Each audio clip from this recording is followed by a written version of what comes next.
Salut à tous, c'est Pang de la chaîne, bienvenue sur cette vidéo qui aujourd'hui va parler de rêver.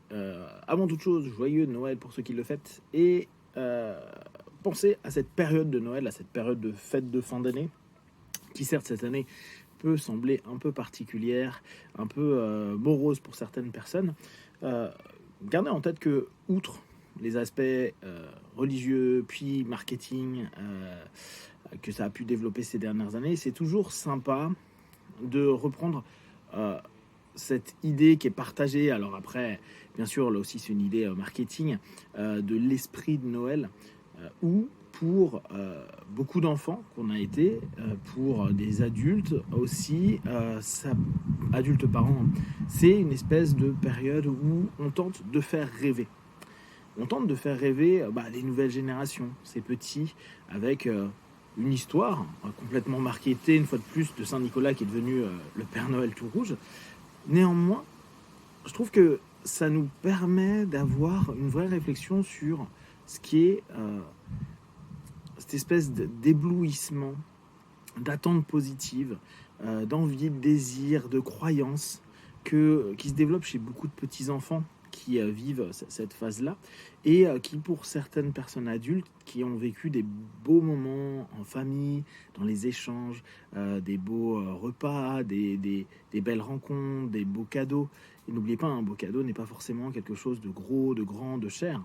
Ça peut être parfois juste une rencontre, ça peut juste être un moment qui lie à l'intimité, etc., etc. Et la notion de faire rêver, c'est à la fois complexe. Alors, je vais faire pas mal de parallèles avec le marketing, mais c'est ce que proposent beaucoup de mercaticiens, de faire rêver avec des produits, avec des publicités. Pour autant, c'est un petit peu ce que l'on demande à certains parents vis-à-vis de leurs enfants, et c'est aussi ce qu'on peut proposer à tout à chacun quand ils ne sont pas forcément bien. Le fameux imagine. Imagine qu'on exploite particulièrement en hypnose, en sophro, en PNL. Imagine. Juste imagine comment ça serait si. Imagine comment tu te sentirais si. Imagine. La notion de rêve, cette notion où on se permet de construire, de projeter, de focaliser son attention vers quelque chose qu'on aimerait faire, ou qu'on aimerait être, ou qu'on aimerait avoir, à quelque chose d'absolument génial. C'est ce qui peut, à un moment donné, créer un formalisme de cette émotion positive, de cette sensation parfois complètement décousue, vers un premier pas, une première énergie qui peut initier une première action, un appel, une rencontre, un geste. Et la notion du rêve, je le trouve particulièrement important et intéressant à développer et à faire développer. Autant vous me connaissez sur tout l'aspect psy, où je vais vous dire, évitez de partir sur des self idéalisés. En gros, de vivre dans un monde trop projectif qui ne prendrait plus en compte la réalité commune et qui, dès lors, nous fait croire des choses sur nous-mêmes alors que, au bout du compte, on est loin de la réalité, de cette réalité, et plus encore, sur certains projets, travaux internes ou externes, sur certains objectifs, où assez souvent, je dirais, tu te détends, c'est peut-être possible d'arriver jusqu'à là, mais step by step, et déjà, vois des objectifs plus petits. Pour autant, pour moi, c'est pas incompatible avec la notion de rêver. Pourquoi ? Parce qu'à partir du moment où on rêve, c'est comme si on était en train de s'octroyer le droit de vivre une transe où on commence à imaginer, à la fois au niveau des sensations, à la fois au niveau des émotions, à la fois au niveau des pensées, ce qu'il adviendrait si. Et peut-être comment on pourrait le vivre, comment on pourrait le créer. On a tous eu des tas de fois des moments avec imagine si on gagnait X millions d'euros. Nous, ça nous est encore arrivé il y a à peine une semaine avec des copains, suite à, je crois, justement la victoire à l'euro million d'un participant. Et cette notion, elle peut être vraiment, vraiment génial à exploiter pour nous, pour justement se donner la possibilité de sortir de notre process habituel, d'être dans un réalisme parfois excessif qui va couper court au projectif constructif. Je pense qu'on pourrait se dire qu'il y a un projectif qui va être illusoire et déstructurant, il y a un projectif qui pourrait être positif, qui pourrait être constructif. L'illusoire, c'est celui qui va nous faire perdre sans cesse dans une idée dans laquelle la plupart du temps on préfère la rêver, et là on serait même plus dans du rêve, la fantasmer, l'idéaliser, sans jamais ne rien faire pour l'obtenir, ni même se mettre face à une réalité, de savoir si on avance vers cette projection.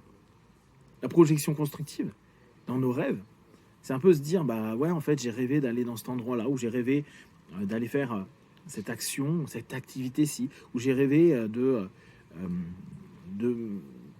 vivre tel ou tel élément. Et on voit, il y a de l'économie, il y a de l'étude, il y a de la structuration, il y a une stratégie, un game plan. En cette période de fin d'année, de fête de fin d'année, Noël, de Nouvel An et tout ce qu'il peut y avoir, pour ceux qui fêtent le solstice, etc., c'est assez génial de se dire, tiens, et si je devenais un relais du rêve? Un relais du rêve, bien sûr, pour les enfants, pour les plus jeunes, un relais du rêve aussi peut-être pour certaines personnes âgées qui se retrouvent assez seules et qui parfois attendent ces fêtes de fin d'année pour revoir des personnes, leurs petits-enfants, leurs enfants, de la famille qui ne sont pas vus depuis longtemps. Un relais du rêve. Un relais du rêve, comme si on était en train de se dire, bah voilà, la petite responsabilité que je prends aujourd'hui, et peut-être, allez, là il nous reste, on est le 25, donc oui, il nous reste 7 jours avant la fin d'année, de se dire, ok, je vais tenter d'ouvrir un petit peu l'état d'esprit, l'imagination, les envies de tout à chacun pour 2021, par exemple. Qu'est-ce que vous rêveriez de vivre pour 2021? Alors, là encore, pas d'illusion. On sait très bien ce qui se passe actuellement, on sait très bien ce que politiquement on entend, on voit, on perçoit, on sait très bien là les limites qu'on va avoir sur certains aspects. Mais dans ce qui serait possible et ce qui vous créerait, comme un enfant, une illumination dans les yeux, cette envie, ce désir de se dire waouh, il y a le Père Noël, je vais avoir des trucs, je vais avoir des cadeaux, je vais voir du monde. Si vous devez vous exalter sur quelque chose qui sera possiblement réel, dans lequel vous allez être capable de mettre en place, qu'est-ce que vous allez mettre en place? Amusez-vous pendant ces derniers jours à tenter d'éveiller l'envie de rêver, l'envie de se projeter vers du positif, vers du réaliste, c'est-à-dire qui puisse se dire peut-être d'ici 1, 2, 3, 6 mois, 1 an, ah tiens, j'ai avancé là-dessus avec fierté, avec joie, et se dire à nouveau, ah bah la fête de fin d'année, peut-être qu'à la place d'être ce moment qui, pour certains, est un peu chiant, lourd, avec des espèces d'obligations psychosociales, redeviennent une espèce de routine, de pattern, à dire tiens, c'est la période où je vais un petit peu réfléchir en mode rêve et où je vais être un relais de la possibilité de mettre en place ou de penser à des rêves et dès lors devenir à votre manière un Père Noël, une Mère Noël, en tout cas un être qui peut, même si parfois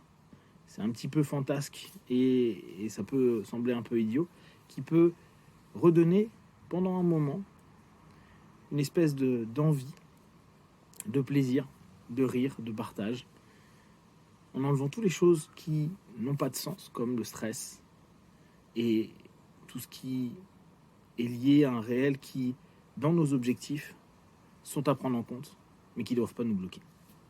Si vous avez des questions et des remarques, partagez sur Facebook, YouTube, et comme d'habitude, de tout ce que je propose, ne prenez que ce qui est bon juste pour vous. Passez de belles fêtes de fin d'année, un joyeux Noël pour ceux qui le fêtent aujourd'hui. Be one, ciao.